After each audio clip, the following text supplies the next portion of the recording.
कि पढ़ लूँ मैं तुम्हें गणित के सवालों की तरह, कि पढ़ लूँ मैं तुम्हें गणित के सवालों की तरह, तुम्हारा भी कोई हल होगा। आज जी भर कर कर लेने दो मुझे मेहनत, क्योंकि इसी मेहनत के कारण हमारा खूबसूरत कल होगा। बात सही है कि नहीं? नमस्कार, आदाब, सत श्री अकाल, वेलकम टू मैथ्स विद विशाल। दोस्तों, हम लोग नंबर सिस्टम पढ़ रहे हैं। नंबर सिस्टम में हम लोगों ने फेस वैल्यू, प्लेस वैल्यू के बारे में पढ़ लिया था। नंबर सिस्टम में मैंने बताया था सबसे पहले कॉम्प्लेक्स नंबर होता है। कॉम्प्लेक्स नंबर को दो पार्ट में डिवाइड किया गया है। किस किस पार्ट में? रियल नंबर और imaginary number. Imaginary number, real number पढ़ लिया था। रियल नंबर को दो पार्ट में, फिर से रिपीट कर रहा हूँ, दो पार्ट में डिवाइड किया गया था। क्या क्या में डिवाइड किया था? एक डेसिमल नंबर और दूसरा हमारा होता है इंटीजर। डेसिमल को मैंने कंप्लीटली पढ़ा दिया था इससे पहले की वीडियोज़ में, और आज हम लोग इंटीजर के बारे में जानेंगे, पूर्णांक के बारे में जानेंगे। ठीक है, तो ज़्यादा समय ना लेते हुए वीडियो की शुरुआत करें। चलो कर देते हैं। आज भी होली है, आज भी होली का दिन है, आज भी आप लोगों के लिए मैं मौजूद हूँ। ठीक है, होली नहीं खेला हमने, कोई हमें रंग ही नहीं लगा पाया, लेकिन आज शाम को जैसे ही ये वीडियो कंप्लीट होगा उसके बाद मैं होली खेलने जाऊँगा खूब मस्ती के साथ। ठीक है, शुरू करें। इंटीजर क्या होता है? इंटीजर पूर्णांक क्या होता है? मैंने बताया आपको, पूरा अंक। पूर्णांक को अगर बात किया जाए तो इसको क्या कहते हैं? पूरा अंक। मैं चीज़ें पहले ही लिख करके रखता हूँ, क्यों? क्योंकि हमारा समय बचे। ठीक है, इसी तरह वक्त की कीमत समझ लो दोस्त। वक्त की कीमत नहीं समझे तो उम्र गुजर जाएगी, सफलता हाथ नहीं लगेगी। सफलता वक्त मांगती है, वक्त का केयर करना मांगती है। ठीक है, देखो इंटीजर के बारे में मैंने क्या बताया। इंटीजर को तीन पार्ट में डिवाइड किया गया। नेगेटिव इंटीजर, एक हमारा जीरो बीच में होता है, एक अकेला। ठीक है, ये अकेला बहुत एटीट्यूड है इसका, अकेला रहता है। फिर इधर है हमारा नेगेटिव इंटीजर। यहाँ पर क्या होता है? पॉजिटिव इंटीजर क्या होता है? 1 से लेकर के इनफाइनाइट तक जितने भी नंबर होते हैं पॉजिटिव नंबर, पॉजिटिव इंटीजर का पार्ट से। नेगेटिव इंटीजर क्या है हमारा? -1 से लेकर के -इनफाइनाइट तक हमारा नेगेटिव इंटीजर का हिस्सा है। एक मैंने लाइन के थ्रू आप लोगों को समझाने की कोशिश की है, ये लाइन को समझ लो, बीच में जीरो। ये भाई साहब बोल रहा है कि नहीं भाई मैं अकेला रहूँगा, ये अलोन है, इसका दिल टूट चुका है। जैसे आप लोगों का दिल टूटता है, इसी तरह जीरो का भी दिल टूट चुका है, इसलिए ये चाहता है कि मैं अकेला रहूँ। ठीक है, अलोन रहूँ, क्योंकि इसके महबूबा, इसकी मोहब्बत इसे छोड़ करके चली गई। ठीक है, आपकी भी मोहब्बत छोड़ करके चली जाती है, तब आप क्या करते हो? बंद कमरे में अकेले हो जाते हो, रोते हो। लेकिन ये रोता नहीं है, ये रुलाता है सबको। तो यही है कि अगर कोई आपको छोड़ करके चले जाए तो रोना क्यों है? रुलाओ नहीं यार, कुछ ऐसा करो कमाल। ये देखो जीरो, ये कितना यार, कितना बड़ा आशिक था समझो। इसको जैसे इसकी महबूबा ने छोड़ा, ये बोला कि नहीं मैं अकेले रहूँगा, और किसी के साथ अगर मैं लग जाऊँगा उसकी वैल्यू बढ़ा दूंगा, पावर बढ़ा दूंगा। इस तरह है कि आपको अगर कभी जीवन में किसी कोई अगर छोड़ करके चला जाए तो जाने दो उसको, खुद की कैपेबिलिटी को डेवलप करो और इतना मजबूत कर दो कि आप जिसके साथ खड़े हो जाओ उसकी वैल्यू बढ़ा दो, तब ना हुआ आशिक। ये है असली आशिक, जीरो है। तो समझो मैंने क्या कहा, जीरो जो है खुद में अकेला होता है। इधर हमारा क्या होता है? पॉजिटिव नंबर होता है, इधर हमारा नेगेटिव नंबर होता है। इधर अगर हम लोग दाएं की तरफ बढ़ेंगे तो वैल्यू हमारा बढ़ेगा, लाइन में समझा रहा हूँ। ठीक है, ये नंबर्स का लाइन होता है। और इधर अगर हम लोग बाएं की तरफ बढ़ेंगे, ये हमारा क्या है? ये दाया भाग है। इधर वाला क्या है? बाया। तो बाया हिस्सा में जैसे ही जाएंगे हमारा वैल्यू, मान जो है घटता है। इधर अगर मैं बोलूँ कि 4, देखो जैसे जैसे आगे बढ़ेंगे हम लोग वैल्यू बढ़ता चला जाता है। जैसे कि 2 और 4 में बोलूँ कि बड़ा कौन है, तो आप बोलोगे 4। 4 क्यों बड़ा है? क्योंकि 4 जो है और उधर है, और दाई तरफ है। और यहाँ पर अगर मैं बोल दूँ कि -3 और -2 में से बड़ा कौन है, तो आप बोलोगे कि -2 बड़ा है। ठीक है, -3 इधर हम लोग, क्योंकि पता है कि जितना दूर जाएंगे हम लोग इस साइड में हमारा मान क्या होगा? घटता चला जाएगा, यानी कि -3 जो है -2 से छोटा है। इसी तरह इधर जाएंगे तो मान बढ़ता चला जाएगा, यानी कि 4 3 से बड़ा है। यानी कि अब आपको समझ में आया। अब अगर कभी आपको जीवन में पूछा जाए कि -3 जो है, -3 और -3.67 में से बड़ा कौन है, तो आप देखते ही बता दोगे कि बड़ा कौन है? -3 बड़ा है। यहाँ पर वैल्यू बड़ा से कोई मतलब नहीं, ये छोटा हो गया क्योंकि ये और उधर बढ़ेगा। ठीक है, बात क्लियर है? आगे देखो, मैंने एक बात बताया कि जीरो एक पूर्णांक है। जीरो जो है पूरा अंक है, ये अधूरा नहीं है। भले ही इसका ब्रेकअप हो गया, लेकिन ये अधूरा नहीं है, क्योंकि एक तरफे प्यार की कीमत, एक बहुत ही शानदार मूवी थी ए दिल है मुश्किल। उसमें कहा होगा, रणवीर कपूर का आप लोगों ने डायलॉग सुना होगा, क्या कहता है कि एक तरफे मोहब्बत की बात ही कुछ और है, औरों की तरह ये 2 हिस्सों में नहीं बढ़ता, इस पर सिर्फ मेरा हक है। इसी तरह जीरो जो है अकेला नहीं है, ये पूर्णांक है। ये इश्क में जीतने के लिए काफ़ी है, ये जमाना के लिए काफ़ी है। ठीक है, देखो जीरो मुझे बहुत ज़्यादा पसंद है। तो जीरो क्या है? जीरो एक पूर्णांक है। जीरो नेगेटिव और पॉजिटिव दोनों ही नहीं होता।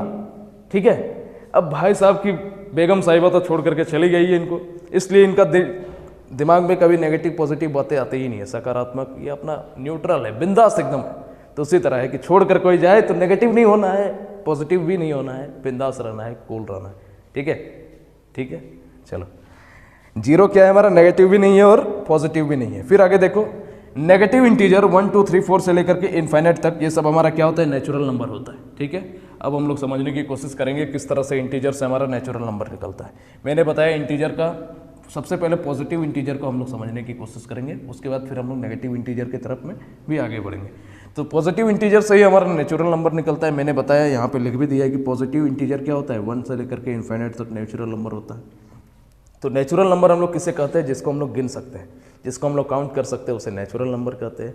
जैसे कि हम लोग बोलते हैं 1 किलो चावल दो, 2 किलो चावल दो, 3 किलो चावल दो, ये सब हमारा क्या है, नेचुरल नंबर है। ठीक है, गिन सकते हैं। वहाँ पे 1 आदमी है, 5 आदमी है, कभी ऐसा बोल सकते हैं वहाँ पे 0 आदमी है, ऐसा बोलते हैं, या 0 किलो मुझे चावल दो बोलते हो, नहीं बोलते हो। तो 0 जो है हमारा नेचुरल नंबर, प्राकृतिक संख्या नहीं है।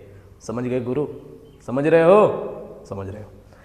यहाँ पे देखो, होल नंबर, पूर्ण संख्या किसे कहते हैं, जब प्राकृतिक संख्या में 0 को भी शामिल कर दिया जाए तो उसे पूर्ण संख्या कहते हैं। जैसे एग्जांपल 0 से लेकर के आप इनफाइनाइट तक, यानी कि जब नेचुरल नंबर में 0 को भी शामिल कर दिया जाए तो वो पूर्ण संख्या हो जाता है। मैंने कहा ना, 0 बहुत कीमती है, जिसके साथ लग जाता है, देखो पूर्ण बना दिया इसको, होल नंबर को। बात समझे कि नहीं। देखो ये सब चीज़ें मुझे लगता है आप लोगों को पता भी होंगी, हो सकता है पता होंगे, लेकिन मेरा बताने का स्टाइल है कि मैं हर एक चीज़ को बताता हूँ, 0 से लेकर के हीरो तक। ठीक है, आगे बढ़ा जाए, आगे बढ़ा जाए। तो इतना स्क्रीनशॉट ले लो, आगे बढ़ते हैं। स्क्रीनशॉट ले लीजिए। चलो, आपके सामने मैंने कुछ फार्मूला लिख दिया है, इस फार्मूला को याद करने का प्रयास करेंगे। ठीक है, क्या है हमारा फार्मूला, लगातार n प्राकृतिक संख्या का योग। इसका फार्मूला क्या होता है, लगातार n नेचुरल नंबर का अगर सम पूछ दिया जाए तो इसका फार्मूला होता है n × n+1 डिवाइडेड बाई 2। लगातार n प्राकृतिक संख्या के वर्गों का योग का फार्मूला क्या होता है, n × n+1 divided by 2n+1 divided by 6। तीसरा हमारा लगातार n प्राकृतिक संख्या के घनों का योग क्या हो जाता है, n × n+1 डिवाइडेड बाई 2 का पावर में 2, या n × n+1 बाई 2 का होल स्क्वायर। आगे देखा जाए तो नंबर ऑफ टर्म्स, पदों की संख्या का फॉर्मूला क्या होता है, last term minus first term divided by difference +1। ठीक है, बहुत इंपॉर्टेंट है, VVI है। ठीक है, VVI है। पांचवा हमारा क्या है, sum of number. Sum of number का फॉर्मूला होता है first term plus last term divided by 2 into number of terms. छठा हमारा फॉर्मूला होता है लगातार n सम संख्या का योगफल का फॉर्मूला n × n+1। फिर सातवां नंबर फॉर्मूला है लगातार n विषम संख्या का योग क्या होता है, n² होता है। ठीक है, इतना ही अभी हम लोग रहने देते, इतना स्क्रीनशॉट ले लो। ठीक है, इसको हम लोग अप्लाई करने की कोशिश करेंगे आगे, तभी पहले इतना स्क्रीनशॉट ले लो, फटाफट ले लो। चलो एक छोटा सा सवाल करते हैं। सवाल हमारा क्या है, प्रथम 19 पूर्ण संख्याओं का योग क्या होगा। अभी मैंने आपको जस्ट कुछ सेकंड पहले एक फॉर्मूला बताया, लगातार n प्राकृतिक संख्या का योगफल। जितना फॉर्मूला बताया सब नेचुरल नंबर वगैरह के बारे में बताया। पूर्ण संख्या का योगफल का कोई मैंने फॉर्मूला नहीं बताया। आप बताओगे, बोलोगे कि कैसे बनेगा, तब गुरुजी देखो समझने की कोशिश करो। पूर्ण संख्या किसको कहता है, जब नेचुरल नंबर में हम लोग 0 को शामिल कर देते हैं तो वो पूर्ण संख्या हो जाता है। कहने का मतलब सीरीज हमारा इस तरह है, 3 4, ये हमारा चला जाएगा कहाँ तक, 18 तक जाएगा। बताओ, 0 को लेकर के टोटल 18 को मिलाएंगे, नहीं तो पूरा ही एक बार लिख देते हैं। 5 6 7 8 9 10 11 12 13 14 15 16 17 और 18। इसी का सम मेरे से पूछा है, इसी का सम मेरे से पूछा है। देखो इधर से काउंट करोगे तो टोटल 18 संख्या, 0 को मिला करके 19 संख्या हो गया। तो इसी के बराबर हम लोग नहीं लिख सकते हैं लगातार, या ऐसे लिख सकते हैं प्रथम 19 पूर्ण संख्या का योग बराबर हम लोग लिख सकते हैं प्रथम 18 प्राकृतिक संख्या का योग। बताओ लिख सकते हैं कि नहीं लिख सकते। 0 को अगर मैंने हटा दूं तो अब क्या दिख रहा है आपको, 1 से लेकर के 18 तक, तो इसका सम। तो वही चीज़ मैंने किया कि 0 को, इसी को हम लोग क्या लिख सकते हैं, प्रथम 19 पूर्ण संख्याओं का योग बराबर प्रथम 18 प्राकृतिक संख्या का योग। क्योंकि अगर 0 को किसी के साथ ऐड करोगे कोई फर्क तो नहीं पड़ता है मेरे भाई। 1 के साथ ऐड करोगे तो वापस से 1, 0 को 5 के साथ ऐड करोगे तो 5 हो जाएगा। 0 को किसी भी संख्या से ऐड करो तो कोई फर्क पड़ने वाला है नहीं। यानी कि हम लोग इसको ये भी कह सकते हैं कि प्रथम 19 पूर्ण संख्या का योग बराबर प्रथम 18 प्राकृतिक संख्या का योग। इसका मैंने फॉर्मूला बताया हुआ है, क्या होता है, n × n+1 डिवाइडेड बाई 2। तो क्या हो जाएगा, सम। यानी कि सम मतलब क्या, प्रथम 18 नेचुरल नंबर का सम क्या हो जाएगा, n इक्वल टू हमारा क्या है 18, n × n+1 होता है, यानी कि 18 + 1 डिवाइडेड बाई क्या हो जाएगा, 2 हो जाएगा। इसको सॉल्व कर दो, 18 × 19/2, इसको काट दोगे तो 9 बार में 19 में क्या होता है 171, 171 ही हमारा आंसर है। यूनिट डिजिट पूछ अगर देता कि इसका इकाई अंक बताओ तो 1 इसका आंसर हो जाता। क्या बात क्लियर है? नोट कीजिए इसको, फटाफट स्क्रीनशॉट लो। अब हम लोग क्या पढ़ेंगे, इंटीजर के बारे में पढ़ रहे थे। इंटीजर में अब हम लोग पॉजिटिव इंटीजर के बारे में पहले पढ़ेंगे, ठीक है। पहले पॉजिटिव इंटीजर के बारे में और जीरो के बारे में पढ़ लेते हैं, फिर हम लोग नेगेटिव इंटीजर के बारे में पढ़ेंगे। मैंने बताया पॉजिटिव इंटीजर से बहुत सी चीज़ें निकलती है, बहुत सी चीज़ें, लेकिन उसको पार्ट वाइज मैंने डिवाइड कर अलग अलग कर दिया है, तो एक एक करके हम लोग पढ़ने की कोशिश करेंगे। जैसे कि सबसे पहले पॉजिटिव इंटीजर से हमारा निकलता है प्राइम नंबर और कंपोजिट नंबर, बहुत सी चीज़ें निकलती है, इवन नंबर, ऑड नंबर, ठीक है। अभी मैंने बताया कि नेचुरल नंबर, होल नंबर, ये सब चीज़ें भी निकलती है, लेकिन जिस तरह उसको अलग किया इसी तरह इसको भी पार्ट में हम लोग डिवाइड किया है। इसके बाद हम लोग इवन ऑड के बारे में समझेंगे, ठीक है। तो पॉजिटिव इंटीजर से और 2 चीज़ें निकलती है, प्राइम नंबर यानी कि हिंदी में कहते हैं अभाज्य या ऋण संख्या, और दूसरा है हमारा कंपोजिट नंबर यानी कि भाज्य संख्या। प्राइम नंबर किसको कहते हैं, डेफिनेशन मैंने नहीं लिखा है, इतना पहले नोट कीजिए और डेफिनेशन फिर लिखिएगा। क्या डेफिनेशन लिखिएगा कि प्राइम नंबर किसे कहते हैं, तो दुनिया की वो सभी संख्याएं जो केवल खुद से और 1 से भाग लगे। दुनिया की वो सभी संख्याएं जो केवल खुद से और 1 से भाग लगे, या तो ऐसा कह दो जिसका पूर्णतः 2 फैक्टर हो, उसी को हम लोग प्राइम नंबर कहते हैं। क्या मैंने कहा, दुनिया के वैसी संख्या जो केवल खुद से कटे और 1 से कटे, और जिसके केवल एग्जैक्टली मतलब 2 फैक्टर हो, उसको हम लोग प्राइम नंबर कहते हैं। जैसे एग्जाम्पल के रूप में किसको लिख सकता है, 5 को, 3 को, 2 को। देखो 5 जो है 1 से ही भाग लगता है, खुद से ही भाग लगता है, मात्र इसके 2 ही फैक्टर है, उसके अलावा कुछ भी संख्या नहीं। अब 2.5 की बात कर दोगे, 2.5 से भी तो 5 चला जाएगा, लेकिन 2.5 एक हमारा पूर्णांक नहीं है, इंटीजर नहीं है, यहाँ पूर्णांक की बात हो रही है, ठीक है। 2.5 हमारा एक डेसिमल नंबर है। फिर यहाँ पे 3 की अगर बात कर दें तो 3 भी 1 से और 3 से ही जाएगा, इसके अलावा किसी से नहीं जाएगा। 2 की भी अगर बात कर दिया जाए तो केवल 1 से जाएगा, 2 से जाएगा, तो ये सब हमारा क्या हो गया, प्राइम नंबर हो गया, ठीक है। अब यहाँ से प्राइम नंबर की कुछ प्रॉपर्टी को जानो। जैसे 2 एक मात्र सम अभाज्य संख्या है, 2 ही मात्र एक ऐसा प्राइम नंबर है जो सम है, जो कि इवन है, तो वही मैंने लिखा है कि 2 एकमात्र सम अभाज्य संख्या है जो कि इवन है। यहाँ पे देख रहे हो 3 और 5 क्या है हमारा ऑड। इसी तरह दुनिया के सारे प्राइम नंबर, जितने भी प्राइम नंबर है, सिर्फ 2 को छोड़ करके सब के सब हमारा ऑड नंबर है, विषम संख्या है, ठीक है। इसको नोट रखोगे, सब VVI पॉइंट है, सब एग्जाम में आया हुआ है, इसलिए ध्यान से समझने की कोशिश करोगे। बहुत मेहनत से मैंने सारी चीज़ों को एक जगह अरेंज किया है सीक्वेंस में, ठीक है, बहुत मेहनत की है। देखो अब बड़ा से बड़ा यूट्यूब चैनल देखोगे, मेरा 85 व्यूज़ आता है, लेकिन मेरा कंटेंट ज़बरदस्त होता है। मैं 85 चीज़ मैं जो पढ़ाता हूँ दिल से पढ़ाता हूँ, कि इतना मैं बेहतर पढ़ाना चाहता हूँ कि आने वाला समय में जब कोई लोग अगर देखें मेरे वीडियोज़, बड़ा से बड़ा टीचर देखे तो मेरे में कोई कमी नहीं निकल पाए, ठीक है। मैं चीज़ों को इकट्ठा करने में इतने डिटेल में इतनी मेहनत करता हूँ। मेरा जो कंटेंट होता है हमेशा 100% मैं अपने देने का प्रयास करता हूँ, और मैं गारंटी के साथ कहता हूँ कि मेरा जो कंटेंट है, किसी बड़े से बड़ा टीचर, कोई भी बड़ा से बड़ा टीचर अपना ले लीजिए, अभिनय शर्मा, राकेश यादव, इन लोगों को टक्कर देने वाला कंटेंट होता है मेरा। बात वो अलग है कि मैं एक विलेज से बिलोंग करता हूँ, छोटे से एरिया से बिलोंग करता है, इसलिए मेरी कोई पहचान अभी तक नहीं बनी है, कोई अस्तित्व नहीं बनी है, लेकिन क्वालिटी मैं अपनी तरफ से अपना 100% देता हूँ। आगे ऊपर वाले के भरोसा जहाँ मुझे ले जाना चाहे, लेकिन मैं इस बात की गारंटी देता अपने स्टूडेंट को भी बोलता हूँ कि मैं इतना जरूर पढ़ाऊंगा कि बड़ा से बड़ा कोचिंग इंस्टीट्यूट, कहीं का भी एग्जाम्पल ले लो, दिल्ली का, पंजाब का, पटना का, राजस्थान का, जो बड़ा से बड़ा इंस्टीट्यूट में जो मैथ्स का टीचर जितना आपको सिखाए उससे ज़्यादा ही मैं सिखाऊंगा, लेकिन उससे कम नहीं सिखा सकता, ठीक है। इस बात को नोट रखना। आगे देखो, 2 सबसे छोटा प्राइम नंबर है, ये मैंने बताया आपको। सबसे छोटा प्राइम नंबर कौन है, 2, क्योंकि 2 के नीचे हमारा आता है 1, और वही मैंने लिखा है कि 1 हमारा क्या है, एक प्राइम नंबर नहीं है। क्यों नहीं है, क्योंकि 1 का केवल 1 फैक्टर है। मैंने बताया प्राइम नंबर होने के लिए 2 फैक्टर होने चाहिए। 2 फैक्टर कहाँ है, 1 का अगर बात कर दी है, 1 के ये तो सिर्फ 1 से ही करता है, इसके अलावा कोई नंबर है, 0.5 है, 0.5 × 2 1, लेकिन 0.5 हमारा क्या है, इंटीजर नहीं है, वो एक डेसिमल नंबर है, एक दशमलव संख्या है। पूरा अंक कहाँ है, 0.2, 0.5। फिर आगे देखो, 1 हमारा प्राइम नंबर नहीं है क्योंकि इसका केवल 1 फैक्टर है, वो खुद है।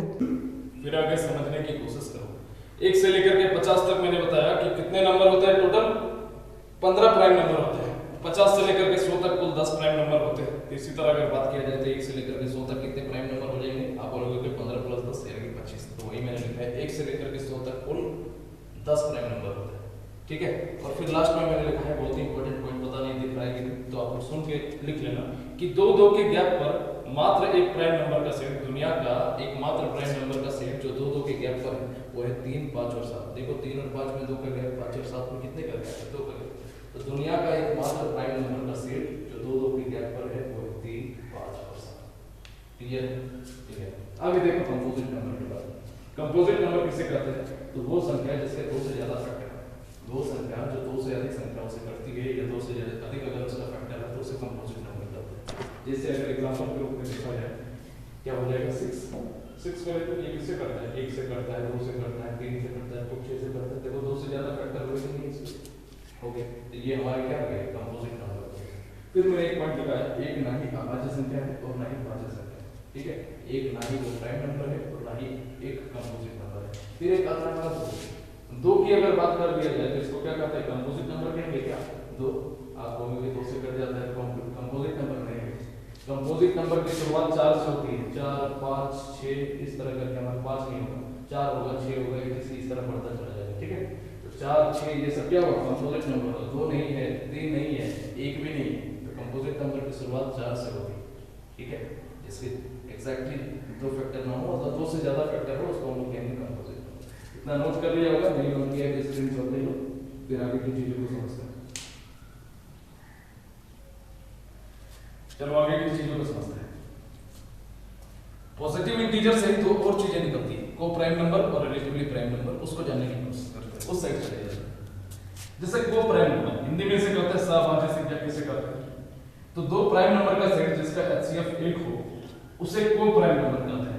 जैसे एग्जांपल मैंने दे दिया 3, 5। यहाँ पे देखोगे सेट के अंदर हमारा क्या है? 3 और 5 दोनों ही हमारा प्राइम नंबर है। फिर यहाँ पे 2 और 3 का सेट हमारा क्या कहलाएगा? ये को प्राइम। इनका जब HCF निकालोगे तो को प्राइम में कुछ भी कॉमन नहीं होता। को प्राइम का मतलब यही हुआ कि दोनों में कुछ भी कॉमन नहीं होता, तो उसी को हम लोग को प्राइम कहेंगे जब इसका HCF हमारा 1 हो, को प्राइम कहलाएगा। या एक चीज ऐसे भी समझ सकते हो कि जब कुछ भी कॉमन होगा ही नहीं तो उसका HCF कितना होगा? 1 होगा। अगर फिर 2 और 4 होगी कि संख्या में 2 और 4 तो आप देखते ही बोल सकते हो कि इसमें 2 कॉमन है। ठीक है, लेकिन जैसे ही 3 और 2 तो आप बोलोगे कि इसमें कुछ भी कॉमन नहीं, कुछ भी कॉमन नहीं है कि 1 इसका HCF बताओ कुछ सही है? बिल्कुल सही। तो वही चीज मैंने यहाँ लिखा है कि 2 प्राइम नंबर का सेट जिसका HCF 1 हो को प्राइम नंबर कहलाता है। इसी तरह इसी के साथ हमारा एक होता है रिलेटिवली प्राइम नंबर, हिंदी में कहते हैं अपेक्षित अवयव संख्या। तो ये क्या होता है? 2 अभाज्य संख्याओं का सेट जिसका HCF 1 हो, 2 संख्याओं का सेट जिसका HCF 1 हो रिलेटिवली प्राइम नंबर कहलाता है। 2 संख्या, इस बार कोई जरूरी नहीं है कि दोनों हमारा प्राइम नंबर ही। यहाँ पे देखो अंदर में 1 हमारा क्या प्राइम नंबर होता है? नहीं होता है, मैंने बताया 1 और 5 हमारा प्राइम नंबर होता है। तो ये हमारा क्या हो जाएगा? प्राइम नंबर के एग्जांपल देखो यहाँ पे 2 और 9, 2 तो हमारा एक प्राइम नंबर है, लेकिन 9 क्या प्राइम नंबर है? नहीं है। फिर यहाँ पे 9 और 25 की अगर बात करते हैं तो दोनों ही हमारा प्राइम नंबर नहीं है, लेकिन इन सब का HCF जब निकालोगे तो क्या आएगा? 1 आएगा। तो ये सब क्या हमारा होता है? Relatively prime number. ठीक है, को प्राइम नंबर के बारे में आज तक बस इतना ही ट्रेंड था कि जिसका HCF 1 हो उसको को प्राइम कहते हैं। बिल्कुल गलत है, एकदम गलत डेफिनेशन है। जहाँ पे किताब में अगर लिखा आपको मिले किसी भी किताब में उसको काट दो डेफिनेशन को। प्राइम नंबर को प्राइम नंबर का डेफिनेशन ये होना चाहिए कि 2 प्राइम नंबर का सेट जिसका HCF 1 हो उसको को प्राइम कहते हैं। ठीक है, इतना डिटेल में जानकारी रखना जरूरी है। तो वही चीज मैंने यहाँ पे लिखा हुआ है। अब आगे देखो, प्रत्येक को प्राइम नंबर हमारा रिलेटिवली प्राइम नंबर होता है, लेकिन कोई भी रिलेटिवली प्राइम नंबर हमारा को प्राइम नंबर नहीं होता। ऐसा क्यों होता है? सबसे पहले रिलेटिवली प्राइम नंबर का डेफिनेशन क्या है? जिसका HCF 1 होना चाहिए। को प्राइम का भी तो HCF 1 ही होता है, यानी कि टोटल का टोटल को प्राइम नंबर हमारा क्या हो जाएगा? रिलेटिवली प्राइम नंबर हो जाएगा। लेकिन कोई भी रिलेटिवली प्राइम नंबर हमारा को प्राइम नहीं हो सकता, क्योंकि को प्राइम का डेफिनेशन में कहा है कि 2 प्राइम नंबर का सेट होना चाहिए। लेकिन रिलेटिवली प्राइम नंबर में 2 प्राइम नंबर का सेट होता है नहीं होता है, तो अलग अलग संख्याओं का सेट होता है। इसीलिए ये बात हमारा सही है कि कोई भी को प्राइम नंबर जो है रिलेटिवली प्राइम नंबर होता है, लेकिन कोई भी रिलेटिवली प्राइम नंबर को प्राइम नहीं होता है। बात क्लियर है? फिर आगे देखिए एक हमारा होता है ट्विन प्राइम नंबर, यानी कि जुड़वा अभाज्य संख्या। इसको क्या कहेंगे हम लोग? इसका डेफिनेशन होता है 2 प्राइम नंबर का सेट जिसका अंतर 2 हो, ट्विन प्राइम यानी कि जुड़वा अभाज्य संख्या कहलाते हैं। एग्जांपल दे सकते हो 5 और 7 दोनों में 2 का गैप है, 11 13 दोनों में 2 का गैप है। तो मैंने एक चीज नोटिस कर रहे हो, सबसे लेकर के अभी तक मैंने ये जो प्रॉपर्टी है कि इंटीजर को 3 पार्ट में डिवाइड किया जाता है उसको मैंने मिटाया है। ठीक है, क्यों नहीं मिटाया है? अभी के लिए नहीं मिटाया था, अब मैं मिटा दूंगा। जैसे कि मैंने बताया इंटीजर पूर्णांक 2 पार्ट में डिवाइड है, 3 पार्ट में, पॉजिटिव इंटीजर 0 और नेगेटिव इंटीजर। तो पॉजिटिव इंटीजर से 2 चीजें निकलती है। क्या क्या निकलती है? इवन नंबर निकलती है, बहुत सी चीजें निकली। अभी तक हम लोगों ने कितनी चीजें जानी? बहुत सी चीजें जानी कि पॉजिटिव इंटीजर से हमारा क्या क्या निकलता है। प्राइम नंबर निकला, कंपोजिट नंबर निकला, नेचुरल नंबर निकला, होल नंबर निकला, अभी हमारा इवन और ऑड निकलेगा, फिर हमारा आगे बढ़ता चला जाएगा। तो ये हमारा क्या होता है, इवन नंबर या इवन इंटीजर, ऑड नंबर या ऑड इंटीजर, ठीक है। तो क्या होता है आपको तो पता ही है, इवन नंबर का डेफिनेशन क्या है, लिखना चाहो तो मैं बोल दे रहा हूँ, ठीक है, लिखूंगा नहीं यहाँ। इवन नंबर किसे कहते हैं, बेसिक संख्या जो 2 से पूर्णतः विभाजित हो जाए वो सम संख्या कहलाती है। और ऑड इंटीजर या ऑड नंबर किसे कहेंगे, बेसिक संख्या जो 2 से विभाजित ना हो उसे ऑड नंबर कहेंगे, ठीक है। डेफिनेशन आप नोट्स बना रहे हो तो नोट्स लिख रहे हैं। तो ऑड नंबर किसे कहेंगे या ऑड इंटीजर, वैसे संख्या जो 2 से विभाजित ना हो उसे हम लोग ऑड नंबर कहते हैं। एग्जांपल में से दे देता हूं, एग्जांपल क्या हो जाएगा, 12, 14, 16, 8, 6, 86, ये सब हमारा क्या इवन नंबर है, इवन इंटीजर है। ऑड इंटीजर की बात कर दिया जाए तो 3, 5, ठीक है। और क्या हो जाएगा, एक भी हमारा ऑड इंटीजर है, फिर 7 हो गया, 13 हो गया, 11 हो गया, ठीक है। ये 5 बोलोगे ये प्राइम नंबर भी है और एक इवन नंबर भी है, बात याद रखोगे, ठीक है। ये सब टोटल नंबर 7, 13, 11 ये सब क्या है, प्राइम नंबर भी है और विषम संख्या भी है, ऑड नंबर भी है। अब यहाँ पे देखो इवन इंटीजर, तो ये नेगेटिव में भी होता है। नेगेटिव में क्या होता है, इवन इंटीजर वही डेफिनेशन होगा, वैसे संख्या जो 2 से विभाजित हो जाए वो हमारा क्या कहलाता है, इवन इंटीजर कहलाता है। इसको नेगेटिव इवन इंटीजर कहते हैं तो ज्यादा बेटर होता है। एग्जांपल देते हैं, जैसे कि हमारा हो गया -2, -4, -6, -12, -14, ये सब क्या होता है, माइनस में भी होता है हमारा इवन ऑड, याद रखोगे इवन ऑड माइनस में भी होता है, ठीक है, माइनस में भी इवन ऑड होता है। इसी तरह हमारा ऑड की अगर बात करते हैं तो -3, -1, -7, -11, -13 इसी हमारा क्या हो जाएगा, ऑड नंबर हो जाएगा जब ये नेगेटिव इंटीजर से बढ़ते हैं। इतनी बातें पता थी, नहीं पता थी तो वो भी मैंने, ठीक है, इतना नोट करो फिर आगे बढ़ते हैं।